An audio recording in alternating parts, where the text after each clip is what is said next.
reading from Mark. James and John, Zebedee's sons, came up to him, Jesus. Teacher, we have something we want you to do for us. What is it? I'll see what I can do. Arrange it, they said, so that we will be awarded the highest places of honor in your glory. One of us at your right, the other at your left. Jesus said, you have no idea what you're asking. Are you capable of drinking the cup I drink, of being baptized in the baptism I'm about to be plunged into? Sure, they said. Why not? Jesus said, come to think of it, you will drink the cup I drink and be baptized in my baptism. But as to awarding places of honor, that's not my business. There are other arrangements for that. When the other 10 heard of this conversation, they lost their tempers with James and John. Jesus got them together to settle things down. You've observed how godless rulers throw their weight around, he said. And when people get a little power, how quickly it goes to their heads. It's not going to be that way with you. Whoever wants to be great must become a servant. Whoever wants to be first among you must be your slave. That is what the Son of Man has done. He came to serve, not to be served, and then to give away his life in exchange for many who are held hostage. Hear what the Spirit is saying to the church. Thanks be to God. You may be seated.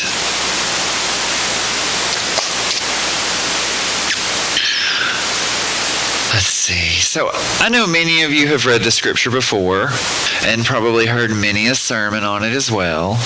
And it was taken as a lesson about service.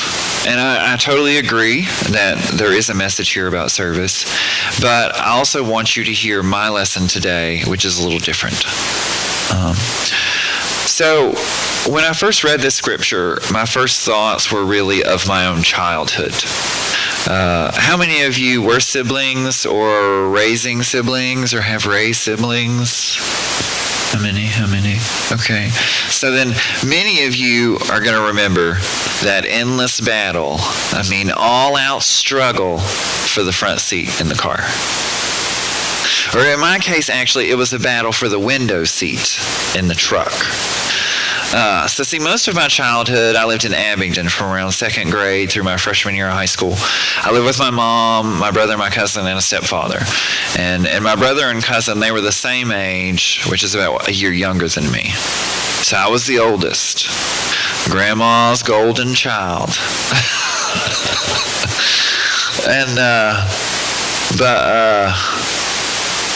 So I'm sure that some of you really believe that because I was the oldest that I got some privileges.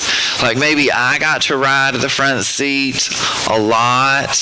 And that is completely wrong. So far from the truth. See, I always ended up having to sit beside the driver because of my long legs.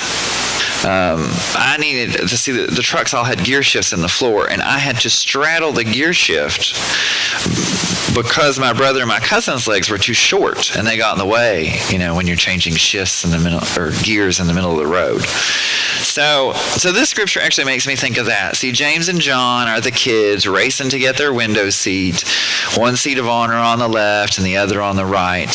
And just like me, their thoughts on the matter have absolutely no bearing. Their plan just isn't how it's going to be.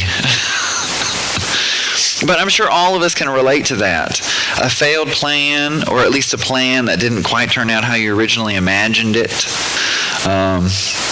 I got that reminder this morning when I woke up at 8:49 and needed to be ready to preach at 9:30. Gary and I had this reminder last week when, we're remodeling this house, stripped down to the studs and everything, and our electrician just walked out, said, "Hey, I'm not coming back." None of it, it didn't matter that Gary and I are on this crazy deadline and that we have a tenant ready to move into our house. And, and our first deadline was August 1st. And, then it was just October 15th. And now it's like November 15th. None of that matters. The good news with this whole electrician thing is, though, that, Gary and I now know where just about every wire in the house connects. And I am just slightly less afraid of spiders. There were so many spiders. But I'm sure that as we live in our remodeled house, that the knowledge of our home's wiring could be pretty valuable at some point. But failed plans and things like that, I mean, sometimes I think my whole life kind of is that. It's a plan that just isn't what I thought it would be. Not necessarily bad, but different, and sometimes very, very frustrating.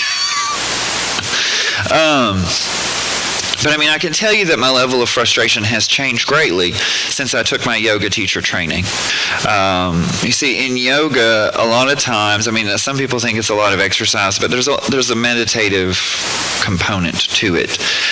So in yoga, a lot of the times we talk about observing things, your body and how it moves, your breath, but primarily observing them without judgment.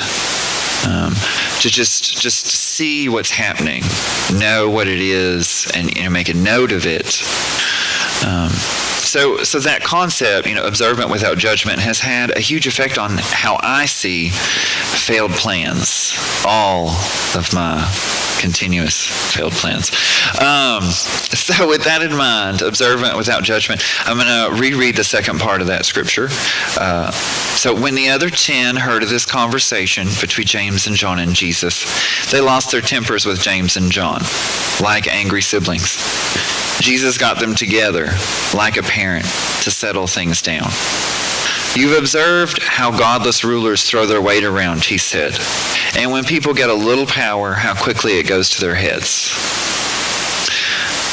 In today's world, I think, at least in my own life, that bit about power going to my head is completely true. 100%. I mean, not in the way that, I'm a tyrannical supervisor at the Y. I mean, DJ, of course, may disagree about my home life, but in the sense that I think because I have my planner and my cell phone and my bank account app on said cell phone, that I am in control. And folks, this isn't true. It isn't true about the big plans like my house remodel, and it's not true for the little plans like every day either, like what time I got up today.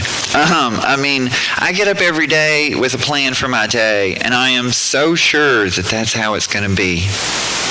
But every day I am reminded by that zit that appeared in my beard overnight, or that misstep coming out the front door, or even at my job, I'm working on this intense creative project and I'm in the zone, and then suddenly I hear someone collapsing in the lobby because their blood sugar's bottomed out and I need to call an ambulance. I mean, that flyer is now, I'll work on it later. All these things tell me that the control that I think I have of even just my day-to-day activities is seriously just in my head. Totally made up. The control, I don't have it. I can make a plan, but it's really only a suggestion. And it's my suggestion. So in the third part of this scripture, Jesus said, it's not going to be that way with you. Whoever wants to be great must become a servant. Whoever wants to be first among you must be your slave. That is what the Son of Man has done. He came to serve, not to be served, and then to give away his life in exchange for many who were held hostage. Keyword, hostage. I love that hostage part, because a hostage is what we really are. I am held hostage by my wants. One of my wants, along with these plans, is to be sure. I want to be sure about things. Gary can tell you that the quickest way to upset me is for me to come home from work and him say, well, I didn't get dinner, you're going to have to get it. Because my plan was dinner's going to be there, I'm going to sit down, we're going to have a meal, my schedule. And so I have a tendency to hold on to things with a clenched fist. And so some friends at work gave me a picture. It's of some seagulls from the Finding Nemo movie. Does anybody remember those seagulls? They had a favorite phrase. Mine. Mine, mine, mine. And that's who I can be. It's my day. It's my schedule. And they gave me that picture as a joke, but I hung that picture as a reminder that I need to live with a more open hand instead of a clenched one. See, James and John, they had a plan. It was a simple plan. It was a golden plan. It was easy. And it failed. But in their failing, they learned a vital truth about the ministry of Jesus and our purpose as the church today. And so that's what I'm getting at. That's what all my failed plans and my yoga are teaching me. Is if you can see your plan and its failure and observe that without judgment, there can be growth in each turn of this road. I mean, the electrician, I'm on a hot schedule. DJ can tell you that Gary and I are not very much fun right now. We're really not. It's like every Saturday, work on the house. Clean your room, work on the house. So we're going to go back, we're going to work on the house some more. We got to get the house done. But in losing the electrician, I mean, we just had to sit there and take a breath, and it's like, well, what do we do now? Now we've got to call these electricians. But what we realized is that the house had become all-encompassing. We weren't paying attention to anything else. We weren't thinking about anything else. I mean, we were going through our schedule, but the house was the only thing. So that failure meant we had to take a breath, take a beat to think about it. And there are things in all of our lives every day that can amount to that. You mess up your coffee spills on you. So let's say you're going through your morning routine, you're just making your coffee like you always do, and then you spill it on yourself. Well, guess what? You probably weren't being very present in that moment, or else you wouldn't have spilled it on you. But I bet you're present now that there's hot coffee on your leg. So, that's my suggestion, my challenge. Find a way to observe. Yoga has a lot of tools for that. An easy one is breath control. Because it turns out that you can't count and breathe and think about anything else. So a simple one you can do is just counting your breaths. I'm breathing in 1. I'm breathing out 1. Breathing in 2. I'm breathing out 2.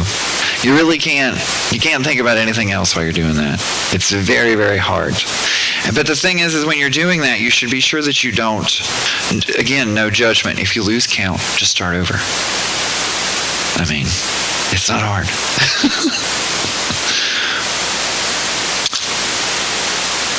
But yes,